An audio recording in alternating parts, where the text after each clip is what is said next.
નખત્રાણાના દેવપર યક્ષથી અધોચના રોડની કામગીરી શરૂ કરતા પહેલા કોન્ટ્રાક્ટરની લાપરવાહીના આક્ષેપ.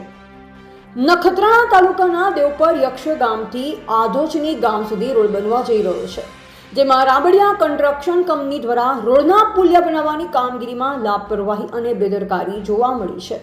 આ અંગે માહિતી આપતા ગામના જવાબદાર વ્યક્તિ અને શ્રી આનંદ સર ગ્રામ પંચાયતના ચેરમેન કરસનભાઈ સીજુએ જણાવ્યું કે તેઓએ તે સ્થળની મુલાકાત લીધી અને કોન્ટ્રાક્ટરના જવાબદાર વ્યક્તિ સુપરવાઇઝરની પૂછપરછ કરી કે આ રસ્તામાં આવતા પુલ બનવા માટે જે ખોદકામ કરેલ છે ત્યાં રોડ પર કામ ચાલુ છે તે અંગેનું ચેતવણી દર્શાવતું નિશાન કે કોઈ પણ જાતનું સૂચના બોર્ડ મૂકેલ નથી.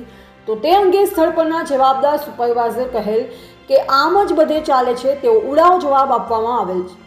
ત્યારે વિચારવી રહ્યું કે જે આ રસ્તો કેવો અને કેવી ગુણવત્તાવાળો બનાવવામાં આવશે તે હવે આવનારો સમય બતાવશે.